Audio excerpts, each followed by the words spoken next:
Ayo berinvestasi akhirat, bangun rumahmu di surganya. Sempurnakanlah ibadah Anda dengan beramal jariah yang pahalanya tidak terputus hingga akhir kiamat.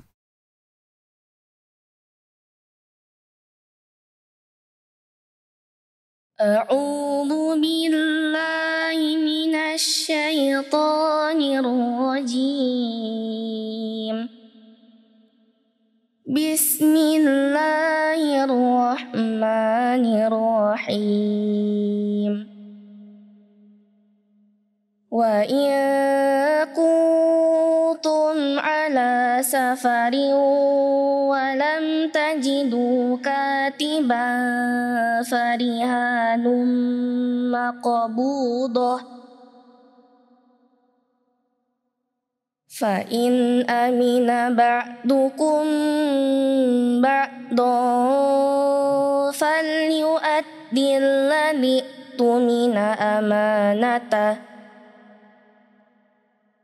falyu'addil ladzi tumina amanatah wal yattaqillaha rabbah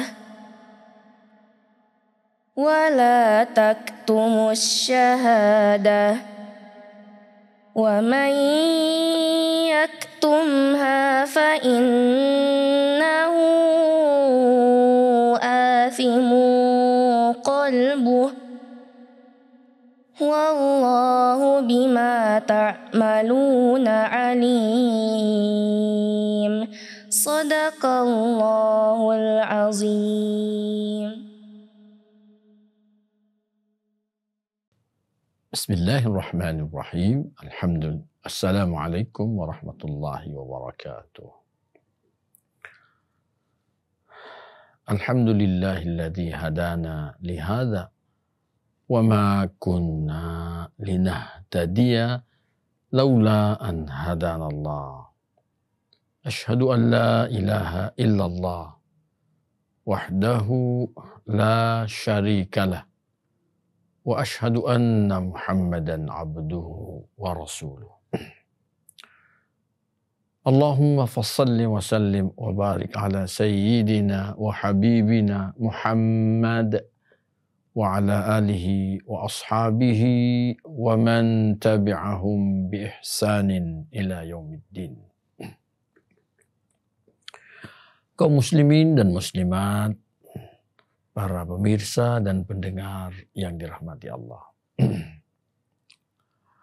Pertemuan kita kali ini adalah kelanjutan dari bahasan kita tentang ayat di pekan lalu, yaitu ayat yang ke-282 surah Al-Baqarah.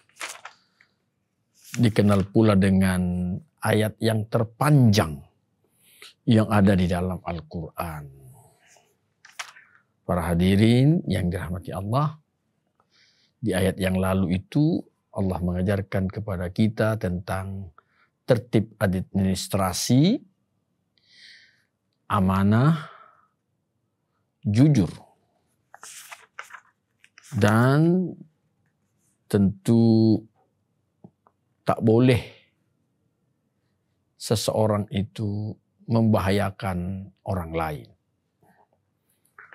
Malah dalam keterangan yang lain, Rasulullah SAW pernah menyatakan bahwa sebaik-baik manusia adalah yang paling banyak memberi manfaat kepada orang lain.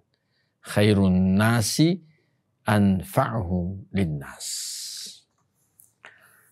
Selanjutnya, para pemirsa dan pendengar yang dirahmati Allah, di ayat yang ke-283, di sini dijelaskan bagaimana kalau transaksi jual beli itu terjadi dalam kondisi safar, dalam kondisi perjalanan, di perjalanan. Lebih jelasnya, mari kita simak dan mendengarkan bersama firman Allah Subhanahu wa taala. Petunjuk Allah Subhanahu wa taala. A'udzu billahi minasyaitonir rajim. Wa in kuntum ala safari wa lam tajidu katiba farihanum maqbudah. Dan jika kalian berada dalam perjalanan, kalian tidak mendapati juru tulis, maka hendaklah ada barang tanggungan yang dipegangi. Fa in amina ba'dukum ba'dan falyu'addi alladhi tumina amanatahu walyattaqillaha rabbah. Jika sebahagian dari kalian mempercayai sebahagian yang lain, maka hendaklah orang yang dipercayai itu menjalankan amanahnya dengan baik. Walyattaqillaha rabbah. Hendaklah dia bertakwa kepada Allah Tuhannya. Wala taktumus syahadata. Dan jangan kalian menyembunyikan persaksian. Wa may yaktumha fa innahu athimun qalbuh. Siapa yang menyembunyikan persaksian itu, maka sesungguhnya hatinya berdosa. Wallahu bima ta'maluna alim. Allah Maha mengetahui apa yang kalian lakukan. Para hadirin, pendengar dan pemirsa yang dirahmati Allah. Luar biasa petunjuk yang Allah Subhanahu wa taala jelaskan kepada kita. Kadang-kadang proses jual beli, pinjam meminjam, utang piutang itu terjadinya dalam kondisi di perjalanan. Maka tentu hal yang seperti itu tidak menghalangi seseorang untuk melakukan transaksi. Di ayat ini Allah menjelaskan bagaimana kalau tak ada juru tulis yang menuliskan transaksi utang piutang tadi. Bisnis tetapi dengan cara utang piutang. Dia berutang dan yang satunya mempiutangi. Maka petunjuk Allah farihanum maqbudah. Sebaiknya ada barang jaminan. Ada barang jaminan yang dipegang oleh yang punya modal, oleh yang dipiutangi. Yang ingin berutang, tentu harus ada barang jaminan yang dia serahkan kepada orang yang akan dia mintai utang atau yang punya modal tadi. Tentu barang jaminan ini harganya sesuai dengan banyaknya jumlah uang yang akan dia pinjam. Jamaah yang dirahmati Allah, ada dua hal yang perlu untuk kita ketahui. Yang pertama adalah hal yang sama dimaklumi oleh banyak orang, bahwa tentu barang jaminan itu tidak akan pernah mungkin lebih murah harganya dibanding dengan utang yang dia mau ambil.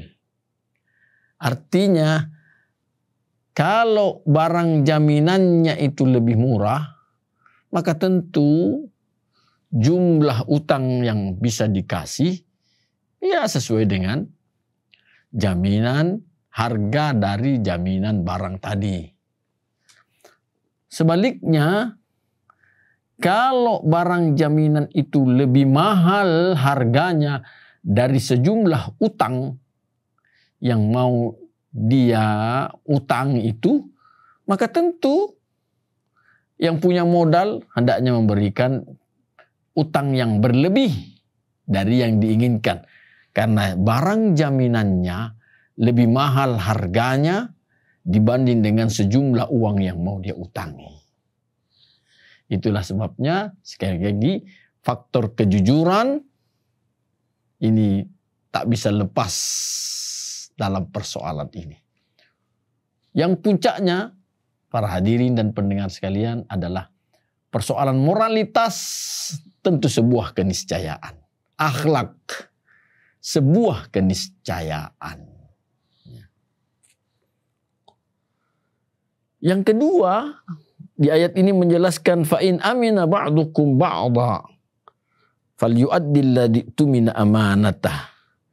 Jika ada di antara mereka itu yang percaya sebahagian yang lain terhadap sebahagian yang lainnya, dia tidak punya barang jaminan, apakah karena dia tidak membawanya, tetapi hubungan bisnis mereka, hubungan utang piutang mereka ini selama ini lancar-lancar saja, baik-baik saja. Mereka jujur, tepat waktu membayar utangnya, sehingga orang yang mau dipiutangi percaya, dan yang mau memberi utang juga itu percaya kepada yang mau berutang. Inilah yang disebut fa in amina ba'dukum ba'dha. Jika sebahagian kalian percaya terhadap sebahagian yang lain, falyu'addil ladzi tumina amanatahu. Maka hendaklah orang yang diberi kepercayaan itu, dia menjalankan amanah-amanah yang dipercayakan kepadanya. Jangan dia berkhianat. Pengkhianatannya tentu tidak akan menghasilkan kemaslahatan. Rusak hubungan bisnis yang mereka lakukan disebabkan karena terjadinya pengkhianatan dari salah satu pihak tadi. Para hadirin yang dirahmati Allah, ini penting untuk kita fahami, karena termasuk persoalan yang sulit kita temukan sekarang ini adalah orang-orang yang jujur di dalam berusaha.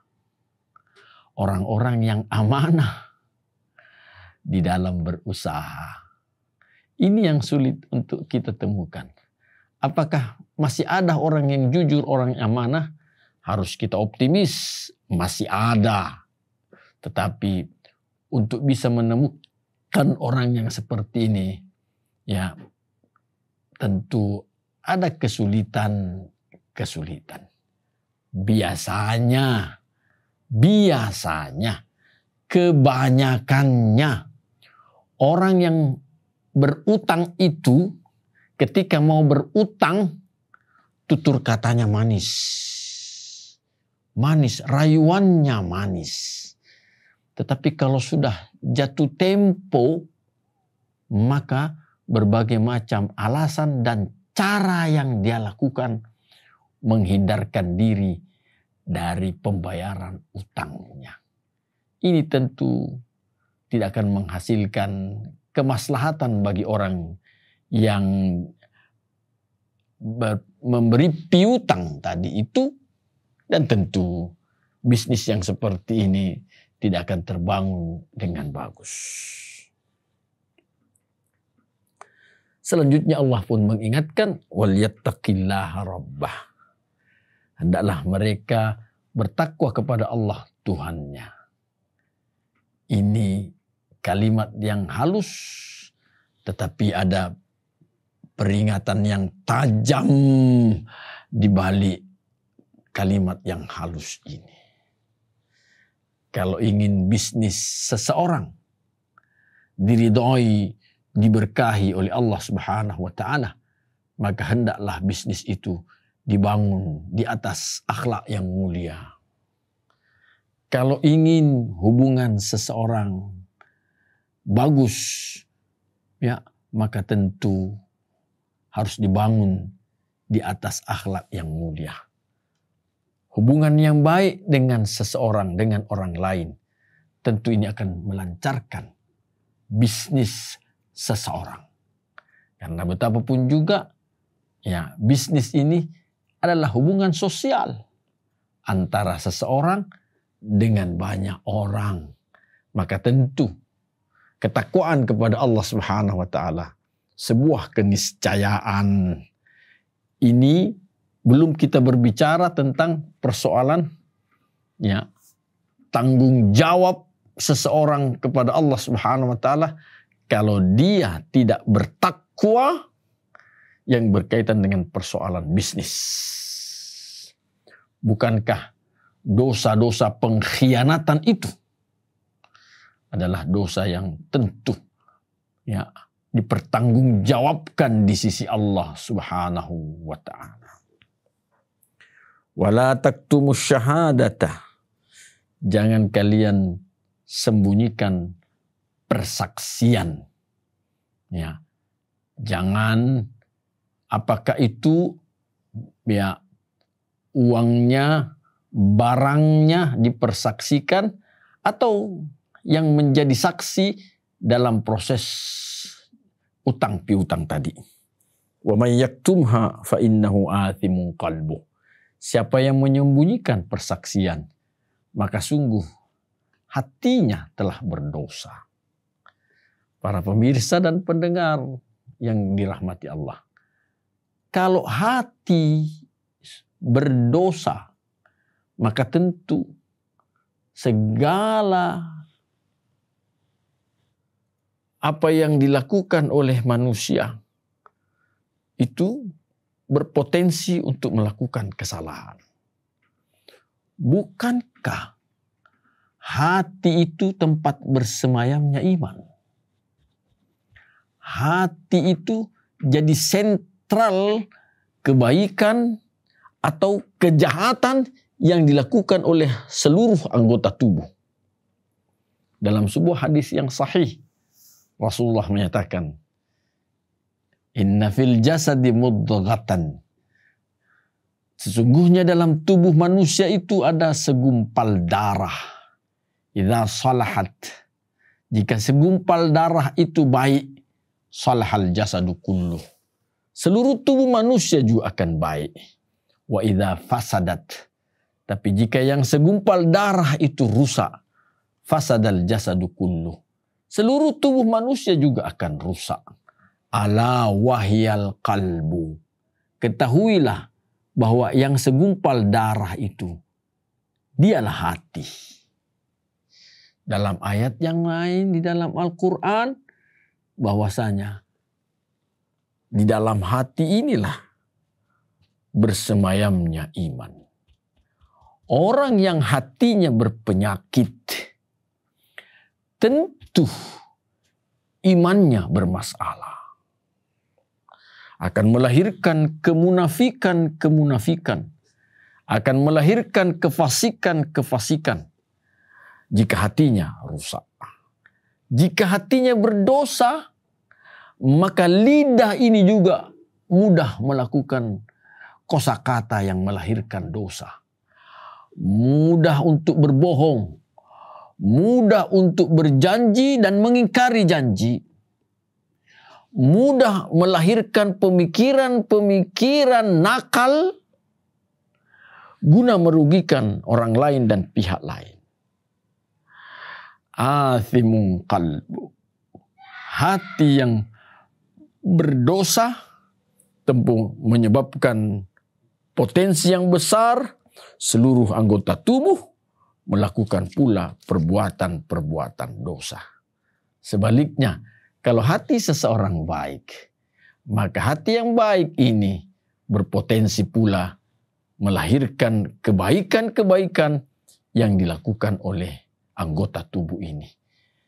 Lidah bertutur kata yang baik disebabkan karena hatinya baik. Lidah yang sering bertasbih karena hatinya baik. Lidah yang senantiasa berjanji dan menepati janji karena hatinya baik. Fikiran yang senantiasa melahirkan hal-hal yang baik, rencana-rencana yang baik karena hatinya yang baik. Luar biasa penjelasan Allah Subhanahu wa taala.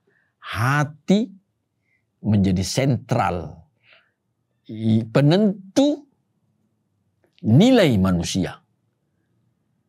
baik dan buruknya manusia itu disebabkan karena hatinya. Kemudian Allah melanjutkan, wallahu bima ta'maluna alim. Allah Maha mengetahui apa yang kalian lakukan. Ini pun juga kalimat peringatan yang mengandung ancamannya halus, tetapi sungguh sangat mendalam maknanya. Semua rencana-rencana kong kali kong yang kalian canangkan, Allah ketahui.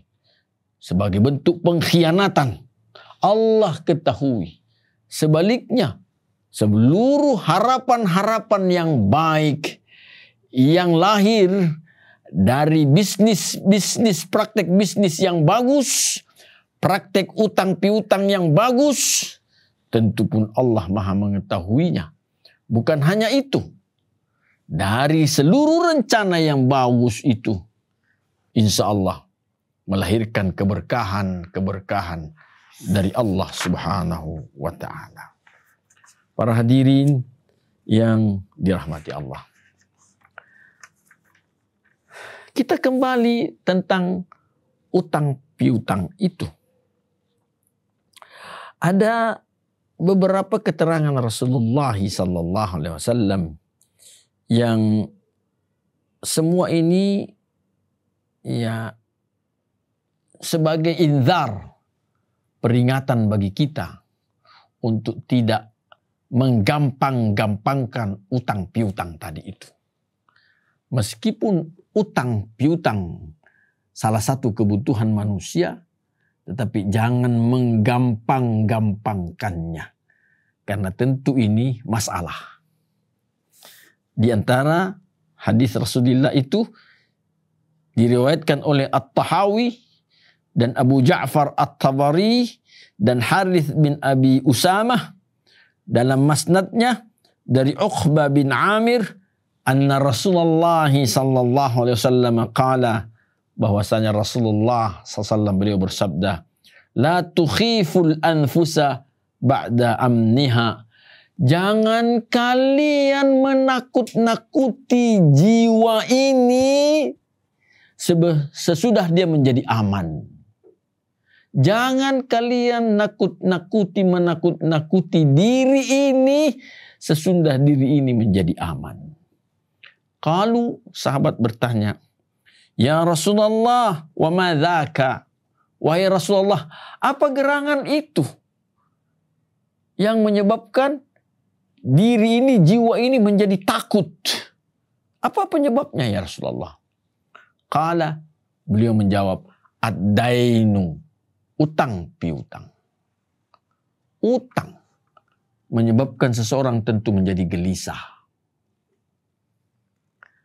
Utang menyebabkan seseorang berpikir berlipat ganda. Sebaliknya, orang yang tidak berutang, dia tenang dalam kehidupannya. Setidak-tidaknya, masalah beratnya tak ada. Kenapa? Karena tak ada beban hidup. Kenapa tak ada beban hidup? Tak ada utang piutang. Dia tenang dalam beraktivitas, mencari rezekinya Allah Subhanahu wa Ta'ala. Kalaupun rezeki yang didapat itu sedikit, tentu Allah mencukupkannya dan tetap Allah menjaga jiwanya karena dia tidak diselimuti dengan persoalan utang. Jamaah sekalian, bukankah salah satu orang yang tidak disolati oleh Rasulullah SAW, yaitu orang yang mati tapi masih meninggalkan utang? Jadi ada dua golongan yang kalau dia mati tidak disolati oleh Rasulullah SAW. Yang pertama adalah orang yang mati bunuh diri, dan yang kedua orang yang mati dan meninggalkan utang. Tidak disolati oleh Rasulullah SAW.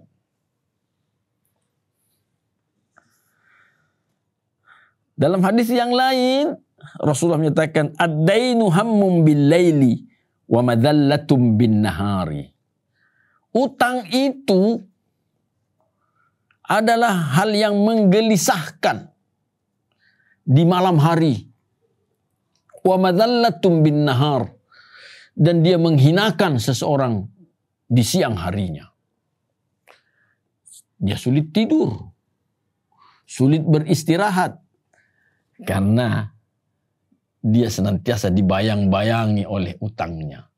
Di siang hari, dia senantiasa menghindarkan orang-orang, terutama orang yang memberikan piutang. Itu sebabnya seringkali kita melihat hal yang lucu. Si A berutang di kios A, tapi belum sempat dia bayar meskipun sudah sekian lama. Si A yang berutang di kios A ini, ketika dia mau berutang lagi, maka dia mencari kios B. Dan dia tidak mau lewat di jalanan yang menuju ke kios A. Dia tahu diri. Dia berjalan di tempat yang lain meskipun jauh agar bisa berutang di kios B. Begitu di kios B belum sempat dia bayar, kemudian dia berutang di kios C, dia pun mencari jalan yang lain, menghindari jalanan di kios B dan di kios A. Kenapa begitu? Malu. Kalaupun ada orang yang bermuka tebal, tentu tetap masalah dalam kehidupannya. Bermuka tebal. Dia tahu dia punya utang. Dia tahu dia belum bayar. Tapi seolah-olah tak punya malu ketika bertemu dengan orang yang dipiutangi itu. Ini orang yang bermuka tebal. Jemaah yang dirahmati Allah.